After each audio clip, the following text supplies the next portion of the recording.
Trump lâche une bombe au Moyen-Orient en annonçant un nouveau cessez-le-feu entre Israël et le Hezbollah après qu'Israël soit entré au Liban, dévastant les infrastructures du groupe terroriste et poussant l'Iran dans une position bien plus inconfortable.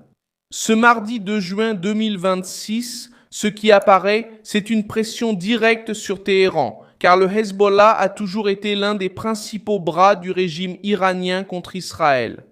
Israël a avancé dans le sud du Liban, a frappé des zones symboliques, a exercé une pression sur les positions utilisées par le groupe et a obligé Trump à entrer au cœur des négociations pour contenir l'escalade, sans donner d'avantage à l'Iran. Qu'a vu Trump ? Pourquoi le Hezbollah s'est-il empressé de parler de cessez-le-feu ? Comment le fils de l'Iran s'est-il retrouvé piégé dans son propre jeu ? Je vais tout te raconter dans un instant. Si tu aimes ce genre de contenu direct et sans détour, pense à t'abonner car ici il y a des vidéos comme ça tous les jours. Israël a imposé le siège après une série d'attaques du Hezbollah contre le nord israélien.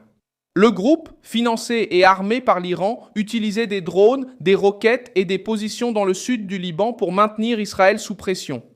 La réponse d'Israël ne s'est pas limitée aux frappes aériennes.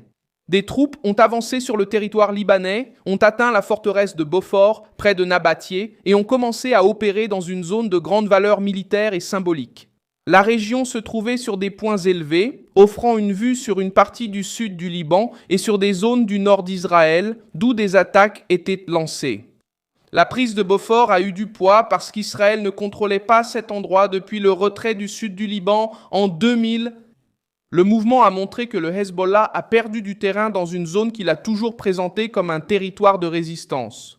Le groupe attaque, cause des dégâts et tente de montrer sa force, mais ne parvient plus à empêcher Israël d'entrer. Prendre la position élevée et transformer le terrain en zone de sécurité. C'est là que le récit change. L'image qu'ils ont essayé de diffuser était celle d'Israël acculé. Le fait concret est que le Hezbollah a été poussé dans une situation où il devait demander un cessez-le-feu pour ne pas perdre plus de terrain.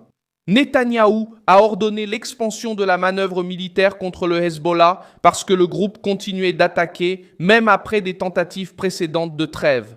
Le ministre de la Défense israélien, Israel Katz, a défendu que Beaufort reste à l'intérieur d'une zone de sécurité israélienne dans le sud du Liban.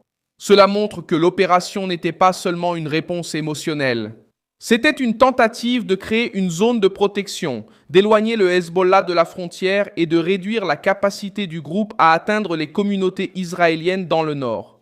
Le problème pour le Hezbollah, c'est que la logique même de la guerre s'est retournée contre lui. Pendant des années, le groupe s'est présenté comme le bouclier du Liban contre Israël.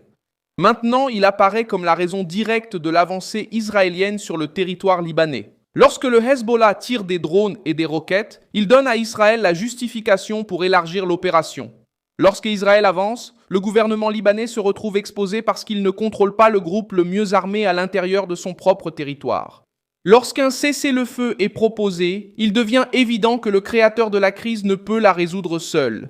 Donald Trump a abordé cette crise sans adopter le rôle fragile et faible de l'ancienne diplomatie.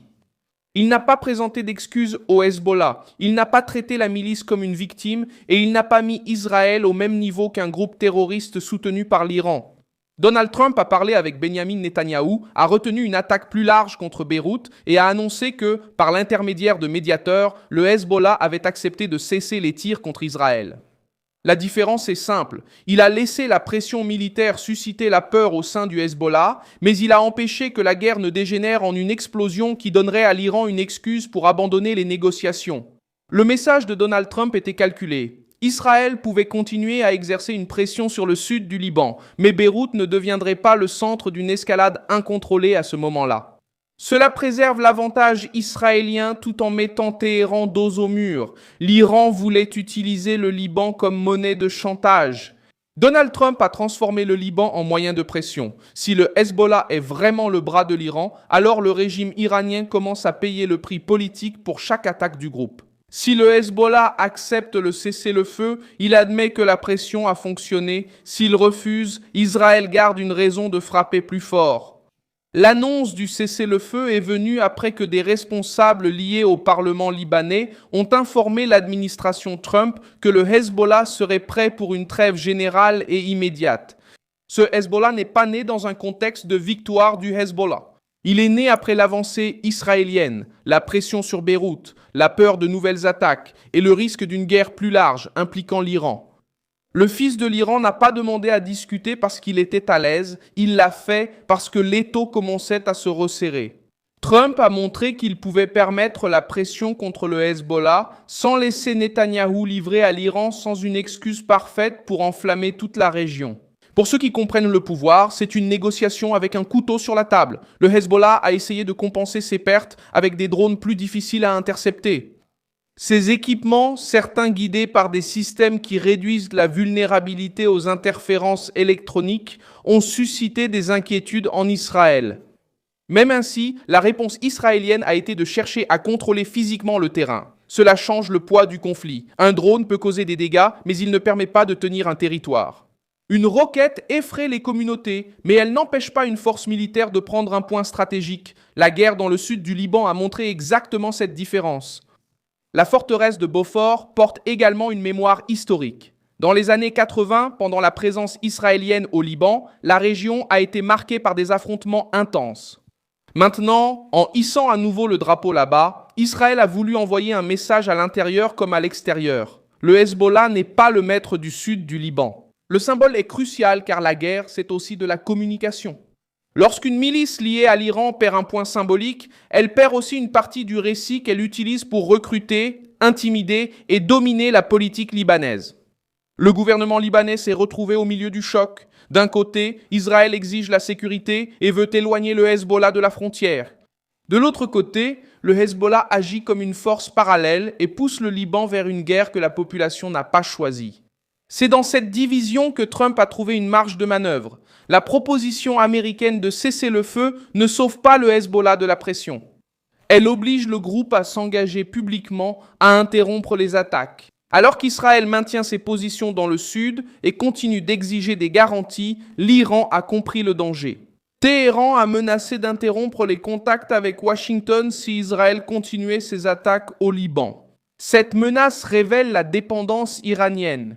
Le régime ne considère pas le Hezbollah comme une affaire libanaise, il le considère comme sa propre pièce. Quand le Hezbollah est attaqué, l'Iran réagit. Quand le Hezbollah demande une pause, l'Iran calcule. Quand Trump retient Netanyahou, Téhéran comprend qu'il n'a pas affaire à un président prévisible, prêt à tomber dans un piège diplomatique. Ce mouvement aide aussi à expliquer pourquoi Trump a annoncé le cessez-le-feu après la destruction d'une partie importante de la structure terroriste du Hezbollah. La pause n'est pas venue avant la pression, elle est venue après. D'abord, Israël a avancé, a frappé des positions, a occupé une zone stratégique et a exposé la vulnérabilité du groupe. Ensuite, le Hezbollah a montré sa volonté de s'arrêter. Ensuite, Donald Trump est intervenu pour transformer ce recul en message public. Cet ordre des faits change tout. Ce n'était pas le Hezbollah qui imposait une condition. C'était le Hezbollah qui essayait de sauver ce qu'il pouvait encore sauver. Le Hezbollah, poussé par des factions internes réclamant une plus grande offensive, a dû écouter Donald Trump, révélant ainsi le véritable centre de décision. Israël a la force militaire. Mais les États-Unis détiennent la clé diplomatique, militaire et politique qui organise la région. Trump n'a pas besoin d'apparaître en criant. Il apparaît lorsqu'il décide de la limite de l'attaque, du ton de la négociation et du moment d'annoncer que les tirs doivent cesser. Cette crise montre également un problème plus vaste au Moyen-Orient. Des groupes armés soutenus par l'Iran opèrent comme des États dans des États. Le Hezbollah fait cela au Liban. Les Houthis ont fait la même chose au Yémen en menaçant les routes en mer Rouge. Les milices pro-iraniennes ont fait la même chose en Irak et en Syrie contre les bases américaines et les alliés régionaux. La logique est toujours similaire. Téhéran évite la confrontation directe lorsqu'il peut utiliser un bras armé pour faire saigner ses ennemis. Le fils de l'Iran s'est retrouvé coincé entre perdre du terrain, perdre la maîtrise du récit ou accepter une pause façonnée par Washington. Je suis Milson Alves, Global, et mon but est de vous tenir bien informé avec la vérité chaque jour. Les liens des actualités se trouvent dans la description de la vidéo. Mettez un j'aime à cette vidéo, abonnez-vous et consultez les commentaires pour vous engager davantage avec la communauté Milson Alves.